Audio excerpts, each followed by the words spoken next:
damos la palabra a Agustín.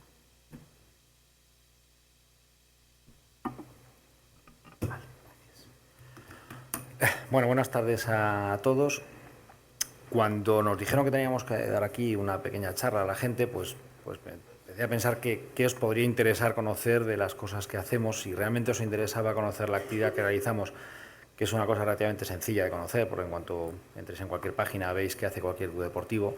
Y la verdad es que dándole vueltas dije, bueno, pues parece que es más interesante que conozcáis cuál es el proceso, cuál es el funcionamiento o cuáles son los estímulos y los parámetros que utilizamos a la hora de realizar deporte con personas con discapacidad.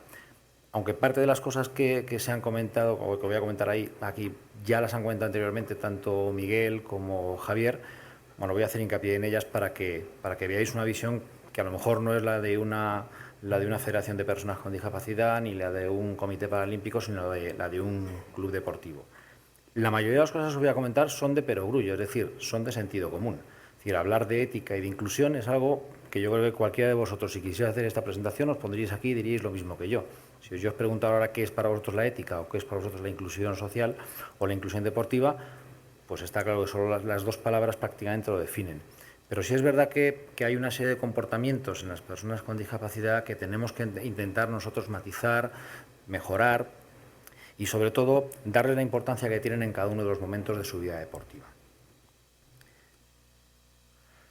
La inclusión social de la que ha hablado antes Javier, más que una forma de un objetivo, es una manera de ser, es una filosofía, es compartir una filosofía de ser y de actuar.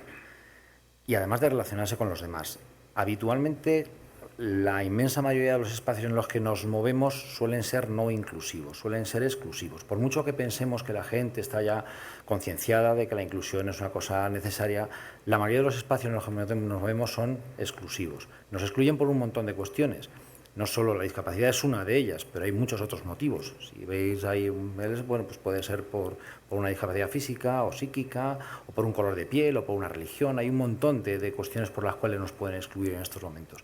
Nosotros lo que abogamos es por un deporte absolutamente inclusivo, en donde todo el mundo tenga cabida. Es decir, ni nosotros queremos hacer un deporte específico en donde solo nosotros tengamos cabida, ni pensamos que el resto de la gente tenga que aceptar lo que nosotros digamos.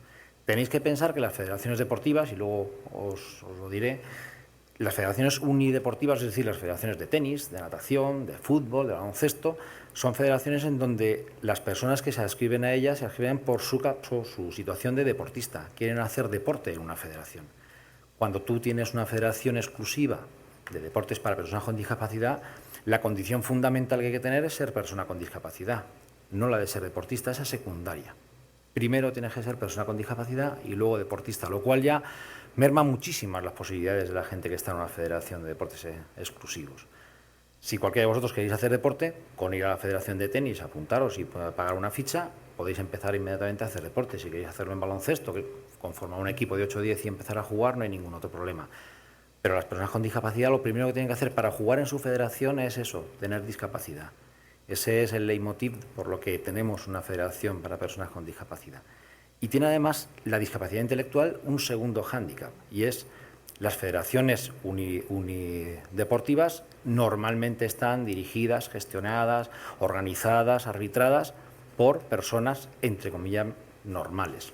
Las federaciones de deportes de personas con discapacidad, las 5 federaciones, es decir, sordos, paralíticos, ciegos, intelectuales, etcétera, de las 5, 4 de ellas, es decir, la Federación de Deportes para personas con problemas visuales o para sordos, están dirigidas por personas que efectivamente tienen una discapacidad, pero no dejan de ser normales intelectualmente, y son ellos los que dirigen esa federación. En las federaciones de deportes para personas con discapacidad intelectual, las personas con discapacidad intelectual pintan muy poco. No son los que dirigen la federación, no son los que manejan la federación, no son los que toman las riendas ni toman la responsabilidad de qué hay que hacer en la federación. Esto es una autocrítica a nuestra propia federación porque nosotros mismos no somos inclusivos. Es decir, esa inclusión que estamos pregonando y que decimos que todo el mundo tiene que tener, nosotros no la aplicamos a nosotros mismos.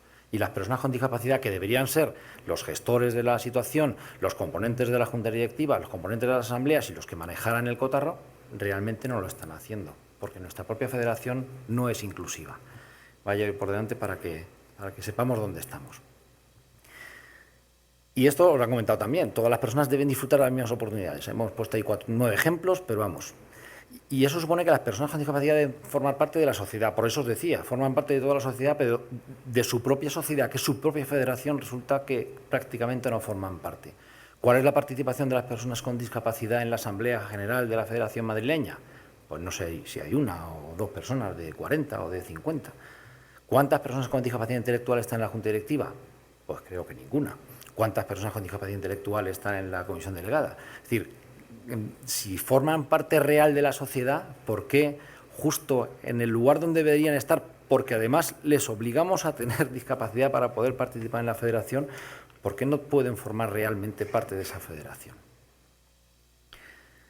Y la inclusión social supone que las personas con y sin discapacidad participan en sus lugares de barrio como uno más. Son miembros de la sociedad como uno más y reciben los apoyos de los miembros de la sociedad como uno más, exactamente igual que cualquiera. El rechazo que habitualmente los centros de personas con discapacidad intelectual creaban, incluso crean en estos momentos, porque hoy mismo han hecho un comentario de un centro que acaban de abrir, el rechazo que crean suele ser muy grande. Es decir, fijaros, hace unos meses una fundación de Madrid, no voy a decir el nombre porque bueno, no viene al caso, ha abierto un centro en Madrid capital. Y ha abierto un centro modélico con unas instalaciones estupendas y las personas que vivían en su entorno, los chalés que vivían justo enfrente de este centro se han puesto a la venta inmediatamente, todos los que estaban enfrente. Es decir, ese modelo de inclusión, yo trabajo en un centro que lleva más de 30 y tantos años abierto y empecé allí cuando no había nada y el rechazo que la población cercana tenía hacia las personas con discapacidad era muy grande. Sí es verdad que la sociedad ha cambiado y ya ese rechazo no es tal y ya se considera a las personas con discapacidad ya como miembros reales de la sociedad, pero nos falta un camino enorme por recorrer. Y lo cierto es que el deporte es una de las formas más fáciles de conseguir que las personas se incluyan. Tanto el deporte como el ocio. Yo vengo de estos dos campos y siempre digo lo mismo, a través del empleo, pocas personas con discapacidad han conseguido integrarse laboralmente del cómputo general de personas con discapacidad. Unas poquitas han conseguido integrar, la mayoría en centros especiales, no en empresas ordinarias. A través de la vivienda hay pocas personas con discapacidad que estén en viviendas tuteladas, la mayoría están en residencias. Pero resulta que donde realmente se visualiza a las personas con discapacidad precisamente es en estos ámbitos, en los ámbitos del ocio y en los ámbitos del deporte. Es decir, se ve mucha más gente haciendo deporte con discapacidad que gente trabajando en el Corte Inglés, por ejemplo. Entonces, hay que aprovechar eso, porque eso es real. Es decir, los miembros de la sociedad, las personas con discapacidad son miembros de la sociedad igual que cualquiera. Y tenemos que visualizarlos como tales. Esto lo ha contado Javier. Las personas con discapacidad son personas de pleno derecho. Es decir, nosotros tenemos que trabajar, los clubes deportivos tenemos que trabajar para conseguir que esos derechos se cumplan. Y además para favorecer precisamente esa inclusión social, a la que os hacía mención antes, que nos queda mucho por andar porque en nuestra propia casa tenemos que empezar a barrer un poquito lo que tenemos por el suelo. Y la intervención de las personas, de los profesionales, de los técnicos, de los entrenadores, deben ser modélicas. Es decir, nuestro modelo, lo que vamos a hacer nosotros en los polideportivos, en los centros culturales, en los centros, en las boleras, en las estaciones de esquí, en cualquiera de estos lugares, vamos a ser el modelo que la gente va a copiar. La gente va a ver cómo tratamos, cómo vemos, cómo actuamos, cómo interrelacionamos. Y ese modelo es lo que va a copiar. Es decir, si tú sales a la calle con una persona con discapacidad llevándole de la mano, la sociedad va a copiar ese modelo como que es lo bueno. Los profesionales y los técnicos tenemos que aprender, y vosotros vais a ser técnicos dentro de nada, cuál es la forma de tratar a la gente con discapacidad cuando estéis en una actividad deportiva, cuando estéis en un entrenamiento, cuando estéis en una competición. Porque eso es lo que va a ver la gente. Y lo que vea de vosotros es lo que al final va a pensar la gente que es la forma de tratar a las personas con discapacidad. Luego, por tanto, tenéis que tener muy claro cuál es vuestra forma de actuar. Y tenemos que mediar con los recursos comunitarios deportivos, porque tenemos que asegurar que todas nuestras actividades tienen que ser un éxito. No podemos tener escuelas vacías, no podemos tener campos deportivos que no se utilizan una vez solicitados, no podemos tener, todo eso no puede ser así. No podemos tener competiciones a donde no vaya la gente, porque es que no se apunta. Si no hay demanda, pues no habrá competición, pero tiene que ser un éxito siempre. O sea, siempre nos tienen que decir: esto está fenomenal, el comportamiento ha sido ejemplar, cómo habéis estado en la instalación, en los vestuarios, porque además eso es cierto, es decir, si habéis trabajado o si vais a trabajar con personas con discapacidad, lo habitual es que el comportamiento sea ejemplar cuando salimos con ellos a hacer cualquier tipo de actividad. Y aquí hay una cuestión que a mí es lo que más me preocupa en la cuestión de la inclusión de las personas con discapacidad. En una de las últimas encuestas sobre hábitos deportivos de los españoles, tenía una mucho más grande, pero la he resumido muchísimo. En general, las personas, vuelvo a entrecomillar, normales, tienen hay mucho más práctica deportiva de deporte recreativo, es decir, del partidillo en la playa, en el campo, sin una organización específica. Hay mucho más que deporte realmente organizado. Y mayoritariamente está hecho por personas, por hombres, por gente del género masculino y jóvenes. Es la población que engloba más número de practicantes de deporte. Hay un incremento sustancial de prácticas deportivas no federadas. El senderismo, andar, la bicicleta, pero no a través de una federación, sino pues voy a andar porque voy a andar, voy a montar en bicicleta porque quiero, pero no porque estoy federado y compito y todo esto. Y además la mayor parte de la población practica deporte por su cuenta.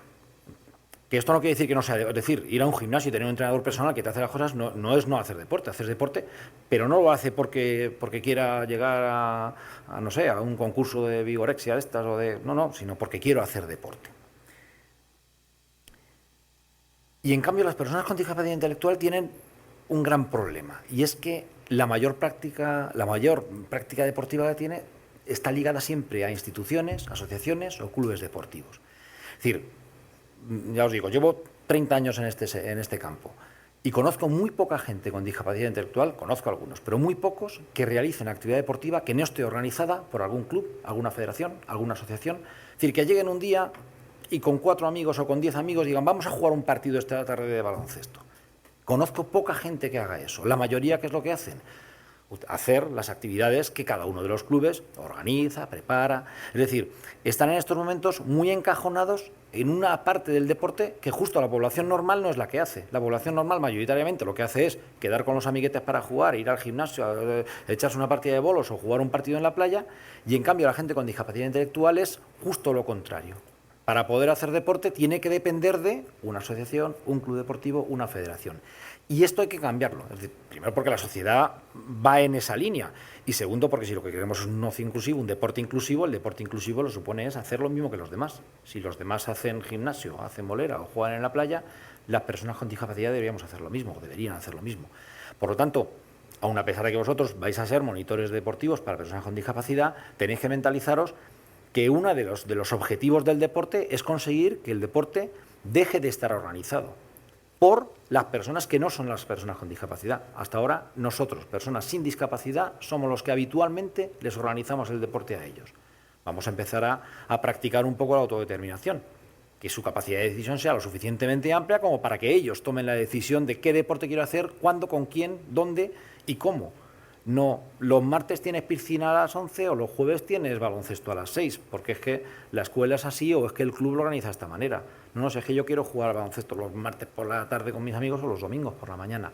Es decir, la autodeterminación del deportista tiene que ser fundamental. Nosotros vamos a ser unos gestores, pero unos gestores no de la organización de actividades, sino unos gestores de las necesidades y de las demandas de las personas con discapacidad.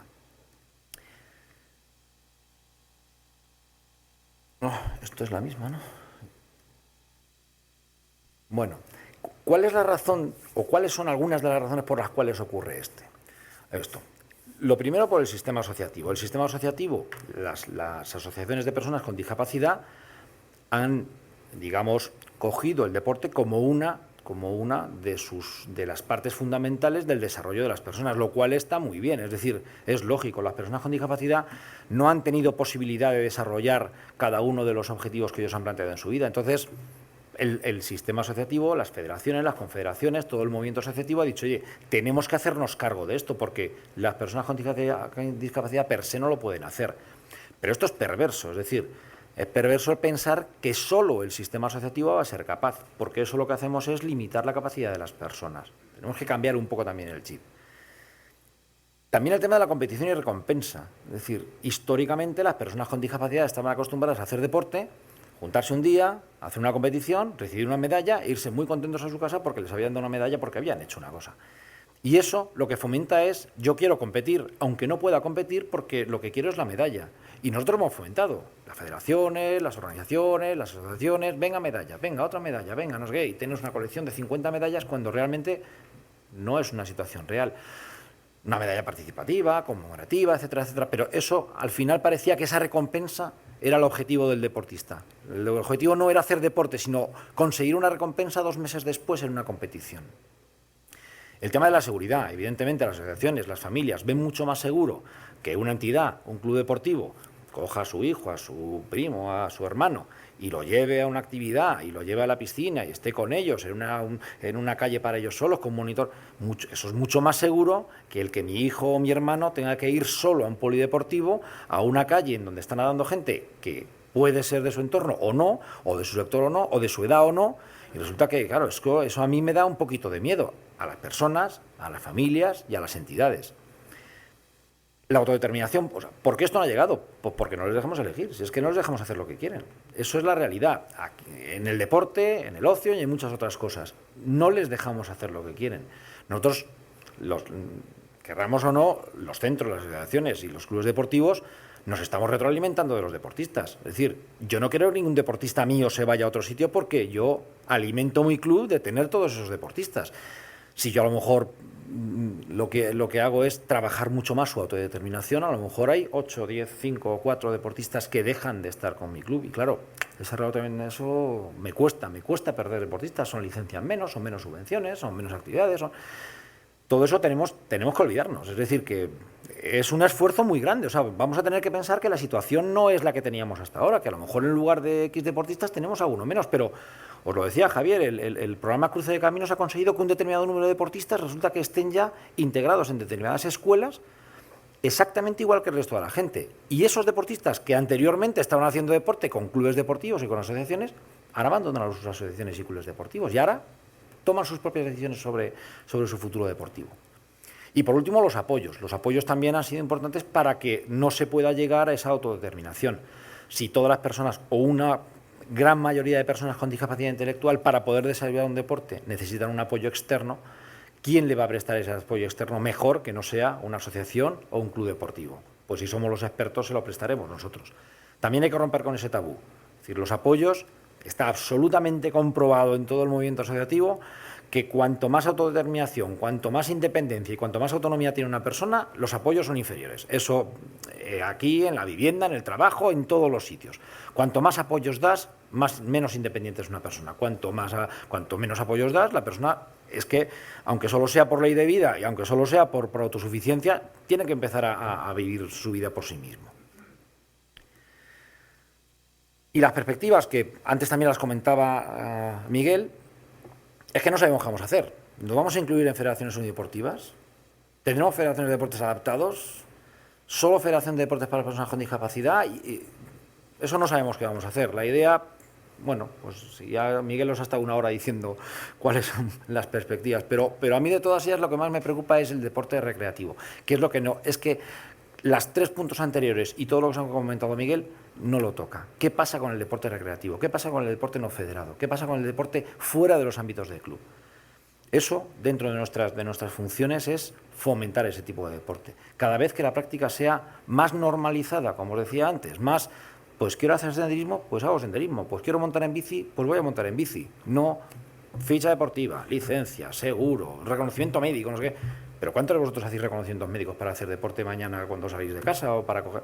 ¿Cuánta gente que está en las instalaciones deportivas municipales tienen un reconocimiento médico hecho para poder jugar, alquilar una pista de pádel y jugar? Vamos, yo ahora preguntas y yo creo que prácticamente nadie hace un reconocimiento médico, pero nosotros sí, reconocimiento médico, ficha, no sé qué, licencia, tal. Todo eso hay que trabajarlo. El deporte recreativo es una cosa importantísima para todos en estos momentos, pero parece que a las personas con discapacidad en ese sentido todavía les quedan un par de escaloncitos para llegar. Esto os lo ha dicho Javier, así que no os lo voy a volver a contar. Y voy a hablar un poquito, ¿voy bien?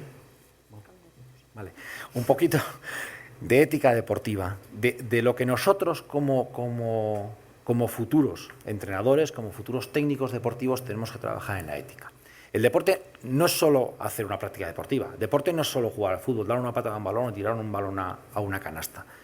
fomenta valores personales y tenéis que fomentar esos valores personales y mucho más en personas con discapacidad que los tienen, bueno, pues un poquito más marginados. Y fomenta el intercambio personal y social, es decir, cuando juegas, pues juegas, hablas con uno, hablas con el otro, haces amigos, te tomas unas cañas después, es decir, ese intercambio personal existe en el deporte también. Y aporta salud y bienestar. No es su objetivo. Su objetivo, bueno, a lo mejor cuando hablaba Javier también de la época en donde era todo el tema de la terapia y todo eso, pero el objetivo no es, pero sí que te aporta salud. Si tú haces regularmente deporte, te aporta salud, te aporta bienestar físico, emocional, mental. Normalmente la gente que hace deporte suele estar más equilibrada. Permite demostrar a las personas con discapacidad sus capacidades. Hay una máxima en el mundo de la discapacidad que dice, déjame demostrar mis capacidades. O sea, todos en las cosas que no sabemos hacer procuramos evitarlas y las cosas que sabemos hacer procuramos enseñárselas a todos los demás. Joder, qué bien me sale la paella. Pues es que, pues inmediatamente todo el mundo quiere comer la paella que hago yo. O qué bien hago, qué bien coso o qué bien plancho. Pues cualquier actividad siempre tendemos a decir qué bien hago determinadas cosas y las que no hago mal, pues intento evitarlas o no las cuento porque no, ¿para qué voy a decir que hago mal la paella si no le interesa a nadie? Las capacidades de una persona con discapacidad, las capacidades físicas se demuestran haciendo deporte y tenéis que sacarlas porque tienen muchas más capacidades de las que en estos momentos conocemos, muchísimas más. Ayuda a vencer dificultades porque al final nos vamos planteando metas y la meta mañana es tardar menos segundos en hacer 100 metros o en meter más canastas de cada 10 que lance. Entonces, esas dificultades las vamos superando y además genera esa sensación de superación. Es decir, si yo de cada 10 de tiros libres meto 2, pero si a los 6 meses meto 3 o meto 4, esa superación para las personas normales es importante, para las personas con discapacidad es fundamental en sus vidas.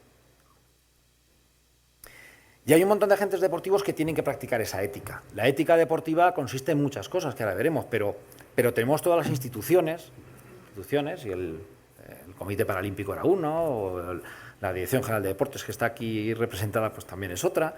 Las federaciones deportivas también tienen que tener esa ética, tienen que fomentar esa ética deportiva.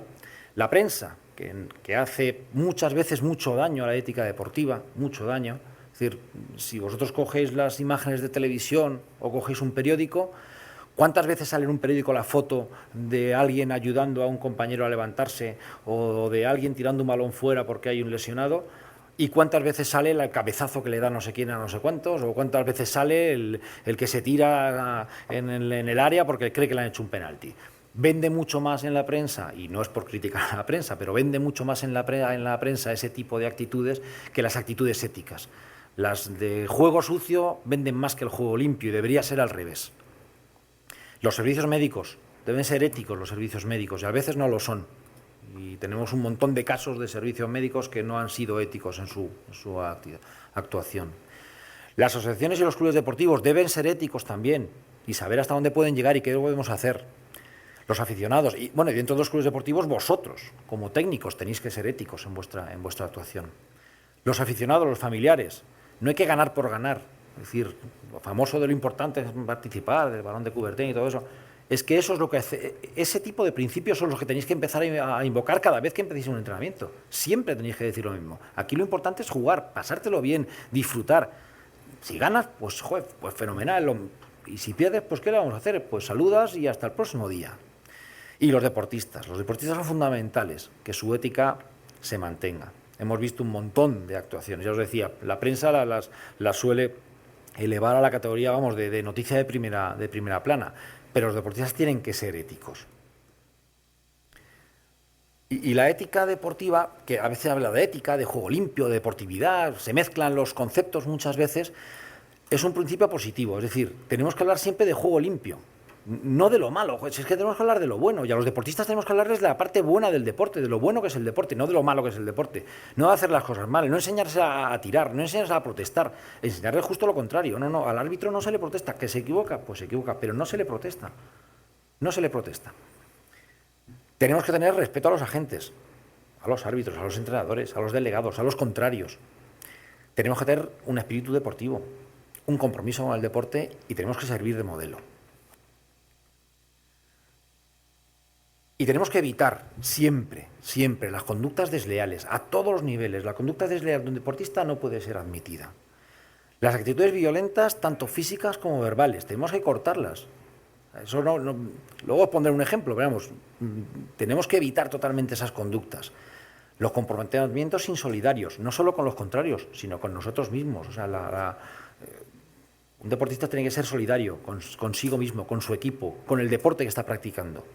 Evitar la trampa, el engaño, el dopaje, la corrupción económica, todo lo que mueve en estos momentos el fútbol. Hay que pensar, el fútbol y otros muchos deportes, pero hay que pensar que ahora mismo el deporte profesional está manejado por intereses claramente económicos, al margen totalmente de los intereses deportivos.